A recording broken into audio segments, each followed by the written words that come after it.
Good to have you on the 9 p.m. edition of the Urban Debate. We put the spotlight on a topic that we've very frequently picked up here on the Urban Debate, which is the way some of the tough laws like sedition and anti-terror law, the UAPA, are used in our country. Tonight we're going to speak about UAPA and specifically take off from one case.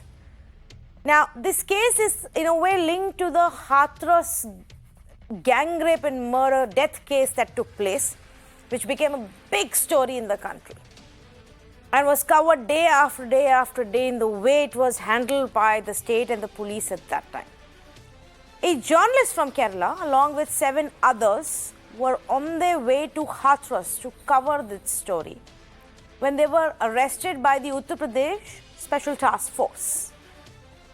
I'm talking about Siddiqui Kappan, a 42-year-old journalist from Kerala who got detained by the Uttar Pradesh police as he was en route to cover this story. He was arrested by the Mathura police on October 5, 2020, accused of going to Hathras to incite unrest and communal tension. And gradually, as that investigation then continued, he was accused of having links with the PFI. He was accused of collecting funds for anti-national activity. So he was booked for sedition, promoting enmity, criminal conspiracy, under UAPA, the anti-terror law, under the IT Act as well. One big argument against him was that he was carrying an ID card for a media organization that he didn't even work for anymore. And so what was he doing on his way to Hathras to cover what? This has been the argument from the UP police and the state. In June 2021, Kappan moved Mathura court seeking bail. In fact, some of the cases and the charges against him from the first FIR have already been dropped. There was absolutely no movement for 6 months, which is why some of those charges were then dropped by the court. But sedition and UAPA remain in the second FIR, and he is still in jail. His bail was recently denied again. Why am I talking about this right now? There was a story done by the Quint on this specific case and how this man, along with the other accused, haven't even been given a copy of the charge sheet 100 days after it was filed. 100 days ago, the charge sheet was filed in the court, but the accused have still not got copies of that charge sheet. And the reasons are actually very bizarre if you read that story. To the extent that the Quint says police actually went in court as per the lawyer, and police told the court that they don't have money to make these copies because it's a charge sheet that runs into hundreds of pages, and then to provide copies to 8 different accused, they don't have the funds to make these copies and give it. Can you imagine that? The charges are serious. A trial will take place based on what is given by the investigating team, and a fair trial must take place. We are not here to sit and decide whether Siddiqui Kappan is guilty or not guilty of the charges he faces. But we are here to talk about how these very tough laws are often used and misused and abused. How there are these delaying tactics and passing the buck tactics which are used to harass those who are accused, which is not all right. This story comes on a day when a Supreme Court judge, Justice Chandrachud, has also made some very interesting remarks. That criminal law, including anti-terror legislation, should not be misused for quelling dissent or for harassment. Is a sitting Supreme Court judge saying that. He also went on to say that the Supreme Court plays the role of a counter-majoritarian institution, that courts must ensure they remain the first line of defense against any deprivation of liberty. That deprivation of liberty, even for one single day, is one too many. He went on to say we, the courts, must always be mindful of the deeper systemic implications of our decisions. Now, there may be judges like Justice Chandrachud or even courts who are conscious of this. But what we see in reality is case after case after case where there is needless harassment, where charge sheets are not shared, names of riot victims and witnesses are revealed and then said, oops, mistake, where big charges are made to ensure people are behind bars for months and years together, but no evidence is presented. So let's talk about this. Let's talk about who will stop this needless harassment and targeting via these laws that exist for a very specific purpose. And I'm talking specifically of UAPA right now. I say good evening to Wills Matthew. He's the advocate representing the Kerala Union of Working Journalists. They've also taken up the cause for Siddiqui and have been trying to get relief for him. Mr. Raman Malik of the BJP, Deshratan Nigam, RSS supporter and a lawyer himself, and M.K. Venu, founding editor of The Wire, also joining us. Mr. Venu, we have the example of the Delhi riots. We have several other examples in the recent past where even the investigators have been pulled up for not being able to provide the evidence that is needed and delaying the case and the trial again and again and again. Here is a case where it seems, as per the reportage, that a charge sheet copy hasn't been given for 100 days. Does it shock you anymore that this is still happening? Well, it definitely shocks me that this is happening, but maybe it doesn't shock me that much that it's happening in Uttar Pradesh, because Uttar Pradesh is setting all kinds of new benchmarks for for following procedures of law, especially in regard to anti-terror legislation. You just quoted Chandrachud, and in fact, I was also thinking of what Justice Chandrachud told the American Chamber of Commerce today, that that criminal law and anti-terror law cannot be used to harass citizens. And I think that's what is happening in Uttar Pradesh, I'm sorry to say, because even under UAPA, Tanvi, within 6 months of the arrest, charge sheet has to be given to the made out and then obviously given to the accused. And those 6 months got over in early April, and it is shocking. I don't think there is any other example, this kind of an example of brazen violation of legal procedure, that 100 days had passed and no charge sheet was provided. And the reason given was by the police was it's expensive to provide a 5,500 page charge sheet to 8 accused. Now, what are the expenses? 2 rupees per page, so 5,500, 11,000 rupees per set. Now, 11,000 rupees per set for the state, giving it to 8 people. I mean, this is absolutely ridiculous. And tell me, in this case, in Kapan's case, mind you, the Kerala Chief Minister had written to the UP Chief Minister asking for a more civilized treatment of the man when he was in the hospital.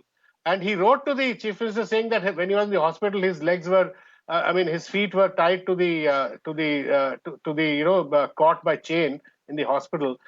This kind of behavior, I don't think we can justify in any kind of civilized jurisprudence. Right. So let me ask this question now to Wills Matthew. Mr. Matthew, for 100 days when the charge sheet is not given, for a case where it's been taken up at the highest of the levels, it's become such a high-profile case, what is the way out? What are the legal options then left to tackle this kind of a problem?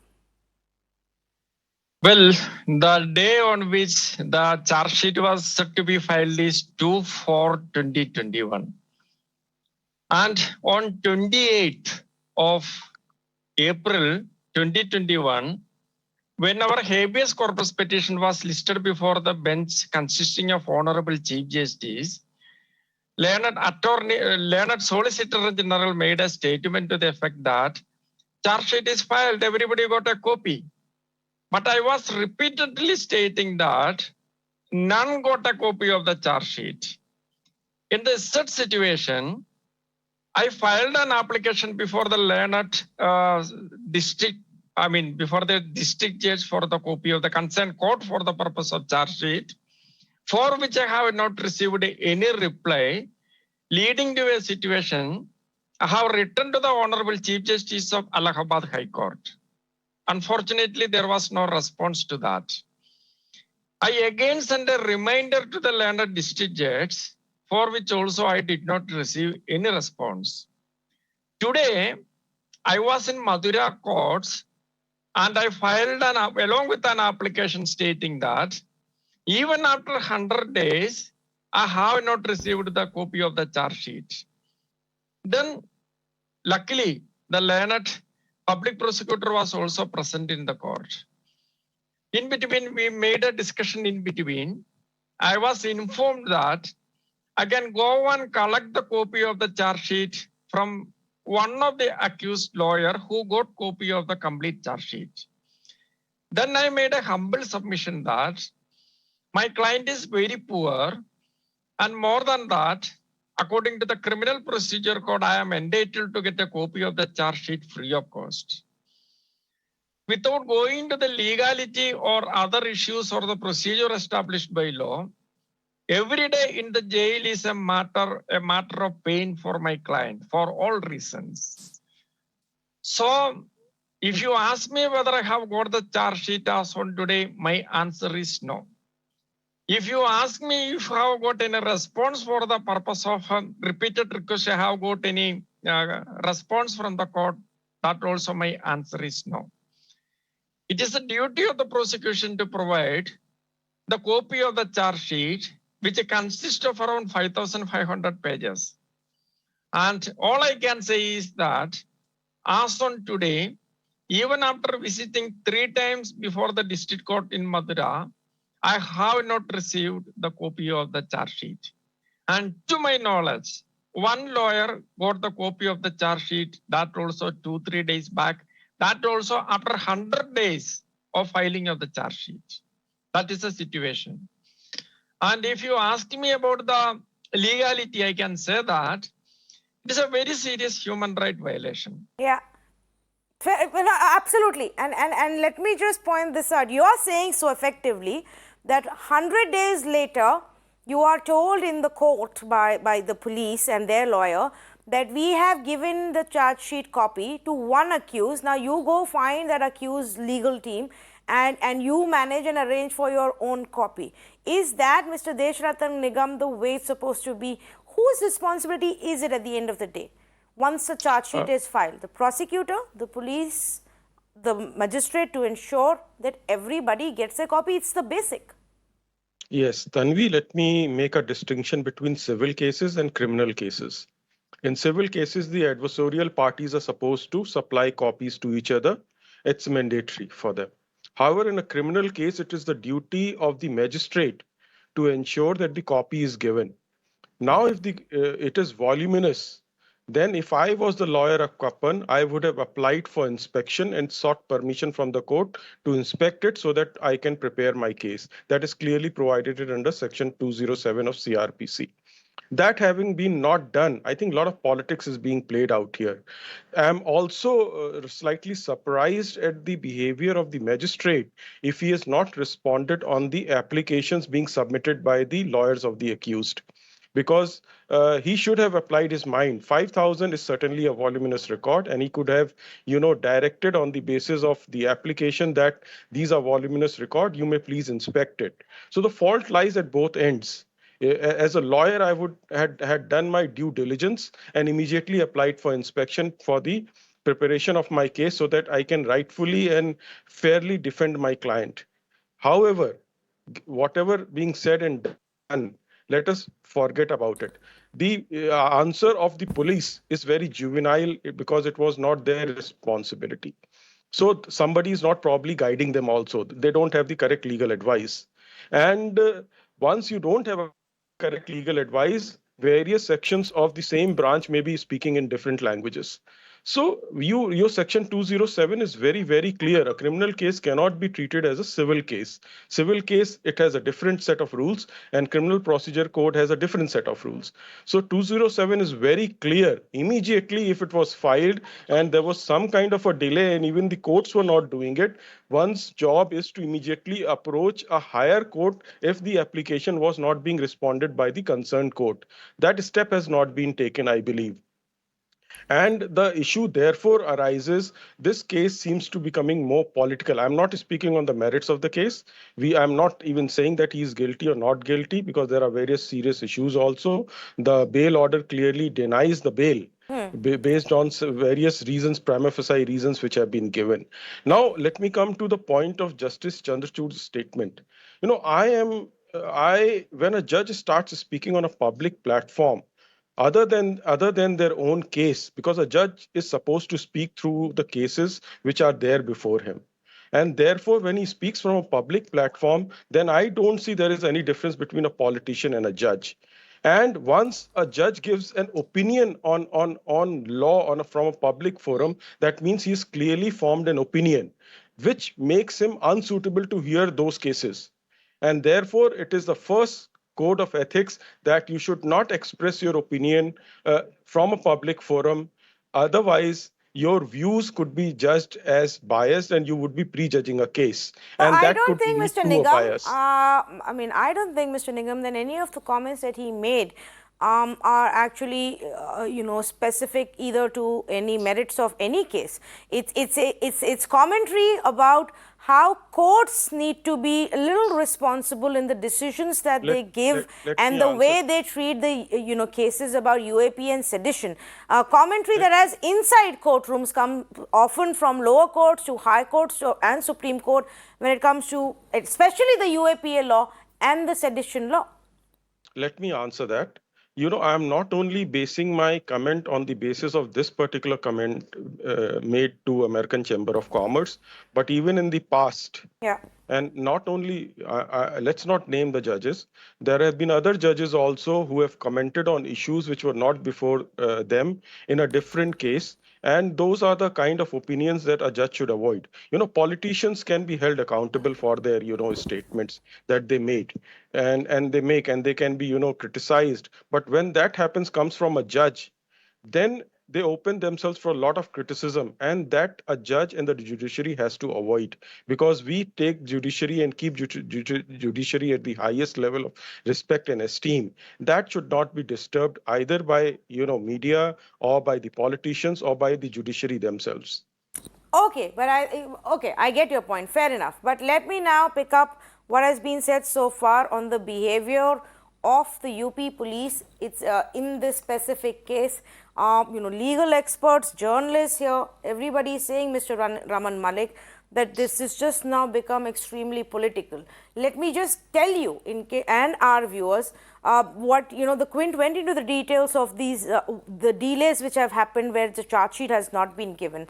The police in court said that we will go to the SSP and we will ask the SSP to give us funds so we can make copies of this charge sheet, which is 5,000 pages, and then give it to the 8 accused. Then it was asked to the SSP of Mathura, and he said he has no idea about the progress of the case. He turned around and said it's the UP STF which is probing the case. So the CEO of MANT, he will have the information. The CEO of MANT said that the STF investigating officer is responsible. Basically, anybody who is trying to get any information here, whether it's the accused team or maybe even the media, is just running around in circles being sent from one to the other, Mr. Raman Malik. It simply goes to indicate that the only intent here is to harass the accused and not really get to the truth of what they were doing or not doing.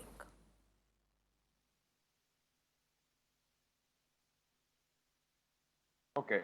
I have very patiently been listening to things.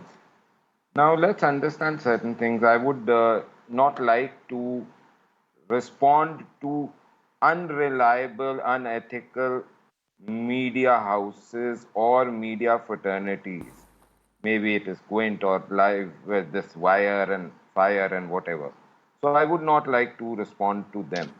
But yes, one thing which I would like to say is one, as correctly said, it is the uh, domain of the judge to supply, number one. Number two, as Mr. Nigam very correctly said, that the council could have easily taken the court's permission to us, to read the entire thing and create the case.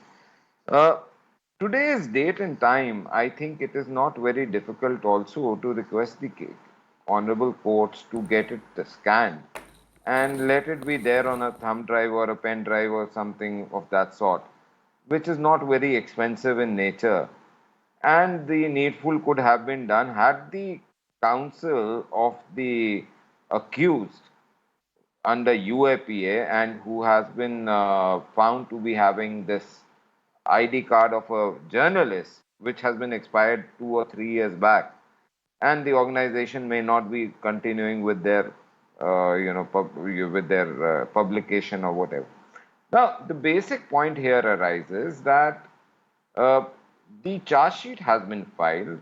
The learned magistrate of the court is looking into it, and the applications have to be made.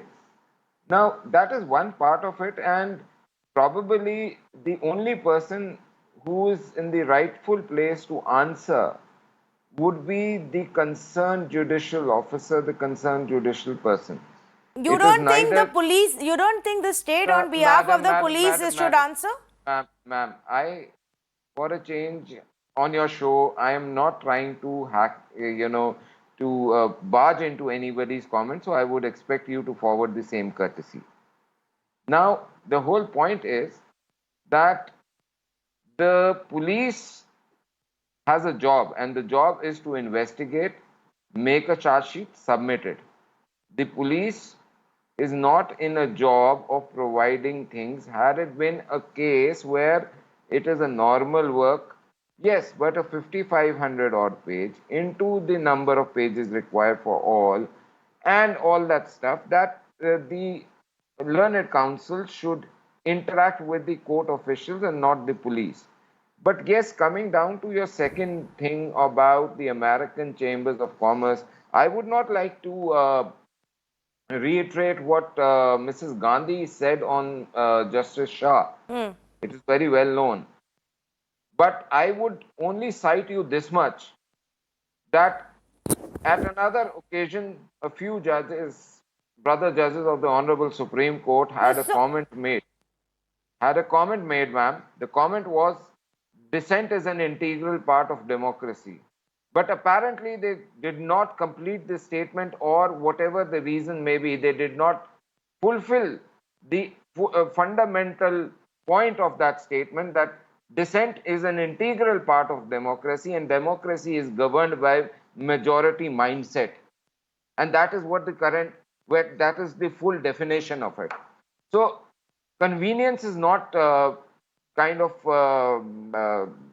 something which is expected out of people who become Supreme Court judges.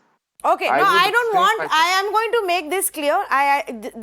The point that I raised about Justice Chandrachud's commentary, or any other judge, or any, whether inside a courtroom or outside, is not what we are sitting here tonight and debating to see the merits of it. That was simply to make a larger point Then weightage that should there not is have been given. that there are Then more there and more should not have been instances. a- 1 minute, please. Tanvi. 1 minute, please. Allow me to finish now, Mr. Raman Malik. Just as you said, I did not barge in then. One after the other, from the Delhi riots case to the jailing of the activist case to the protests around the farm loss time, to the Disha Ravi case, one after the other, instances are increasing now of where courts have had to, on the merits of those cases, make commentary. I am not asking you to respond on anything. What are you saying? Okay, for wait. Let me finish my point. That's just larger information that has been provided to the viewers. The debate at hand is simply about how needless harassment continues and is happening today in our country, especially when it comes to these tough laws where relief is very little for the accused any which ways. For the same person, for the same Siddiqui Kappan, the charges about ruining and destroying peace have been dropped because the investigating authorities couldn't meet the deadline on time and didn't bring about any evidence, didn't file any report. Those charges have been dropped. Except bail was UAPA also and denied. sedition, he has managed to get But the bail relief. is also denied.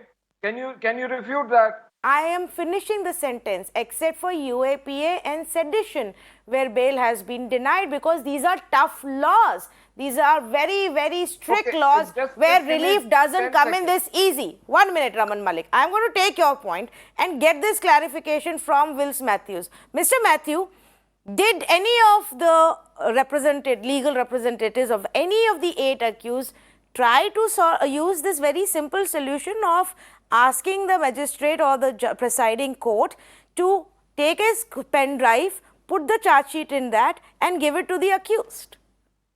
Yes, that is a very good question I have to answer. Really, on 17/5/2021, this is my application for the same purpose, for the purpose of pen drive. I mean, to get a soft copy of the charge sheet. I have categorically stated that the number of pages, as per my information, is more than 5,000 pages. To the knowledge of the applicant accused, the charge sheet along with all connected records were filed before this honorable court in a CD on 3/4/2021, consisting of more than 5,000 pages, and none of the accused received the same, and the matter was posted for 1/5/2021. As 1/5/2021 was declared holiday, the matter was again posted for 4/5/2021.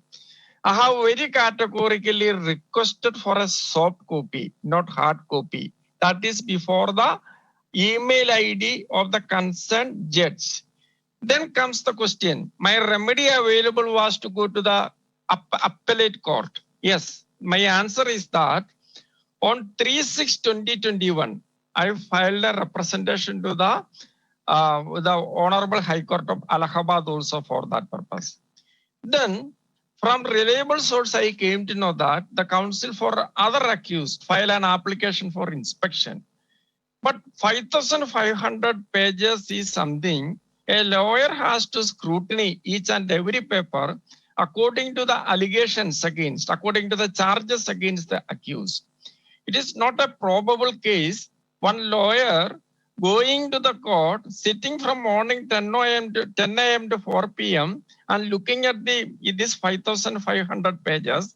More particularly, it is the duty of the prosecution to provide the copy of the same. As one of the learned speakers rightly pointed out, according to the scheme of the act, it is for the concerned magistrate to provide the charge sheet. That is right. But from my practice, in my 32 years of practice, it is always, once we move an application, it is for the prosecution. I mean, the investigating team, especially in CBI matter or NIA matter, they will provide us the copy of that. I'm not insisting on hard copy. What we want is justice. There is no politics. But even that hasn't come through. Even that hasn't come through, and for 100 days, and you don't know when you will get it. I'm a little short on time, so very quickly back to Mr. M.K. Venu on the larger issue. Mr. Venu, you said that obviously when a case lands in Uttar Pradesh, there are just way too many other dynamics at play as well. But it's not just Uttar Pradesh. Look at what's happened even with police continuing to use Section 66 of the IT Act wherever they wanted to, until the Supreme Court stepped in and reminded the center to tell everybody to stop using it. It's in other instances in Karnataka, in Delhi, where similarly sections are used, and then various delaying tactics and various excuses are given in the court simply from the point of view of harassing the accused. How do we fix that?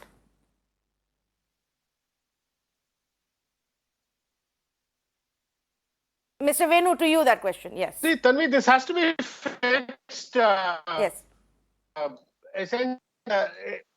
It has to be fixed by the man at the top. I think the Prime Minister has to just pick up the phone and tell the UP CM For everything that the Prime he Minister. should not. No, he should not harass journalists the way they are doing. For instance, it was the UP police, Tanvi, if I may remind you, that faces against many editors, including Rajdeep and many others, Miral Pandey, because they retweeted something, some visual on the farmers during the farmers' agitation, and they also withdrew the tweet subsequently.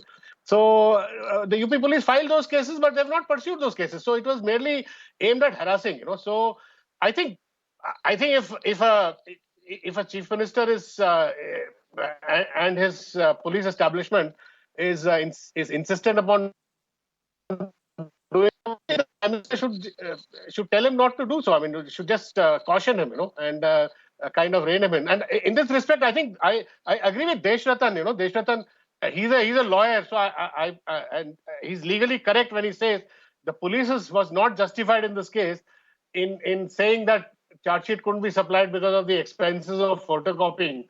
Now, if they indeed have said that, then the UP DG police should answer why was the police why did the police respond in that manner. So I think you are expecting a response from UP DG police, Mr. Venu. We're not even getting a proper response as per this story from the SSP of Mathura, who did not have an update on what was really going on. Somewhere lost between various departments was this entire instance. If it comes from the top political leadership or it comes from the court, I think it is high time that we look at course correction to stop this kind of a harassment. 10 seconds to at least say. Okay, 10 seconds to Mr. Aman Malik, yes. See, the problem is that most of the people who today are shouting on this case never ever mentioned that Sadhvi Pragya Thakur's case, where the charge sheet was not at all filed for so long, years altogether. So, selective amnesia, thy shall be. I don't know how you can say that, Mr. Aman Malik, unless you have been very keenly watching what me and MK Venu and Desh Ratan Nigam and Wills Matthews have done over the last 15 years. Why cannot be No, please don't come with me with this whataboutery on urban debate. Such kind of whataboutery on urban debate doesn't work. It doesn't work. Talk about the case at hand. You have zero idea about the work that I have done in the last 15 years. So please don't sit here and make those kind of comments of what we may have covered or not covered, issues raised. I think at least the regular panelists on our show at least know what we discuss here, including Mr. Desh Ratan Nigam. Completely out of time. Thank you so much for joining us on this conversation. As I was saying, the point that I was trying to make is that there is a course correction required. And again, I am not sitting here in judgment against any of the accused, whether they are booked under UAPA or sedition and have been in jail for years together. That's for the courts to decide based on the evidence that is presented. I am here right now simply talking about the fundamental right to liberty, to a dignified life, to be able to use all that is available within our legal and constitutional system to defend ourselves. And if that is not given to the citizens, then there is a problem. How is any citizen going to defend himself against a charge as serious as something under UAPA if for 100 days they're not even given a single page of a 5,000-page charge sheet? Isn't that simply mocking our system? Think about it. Thank you so much for joining us.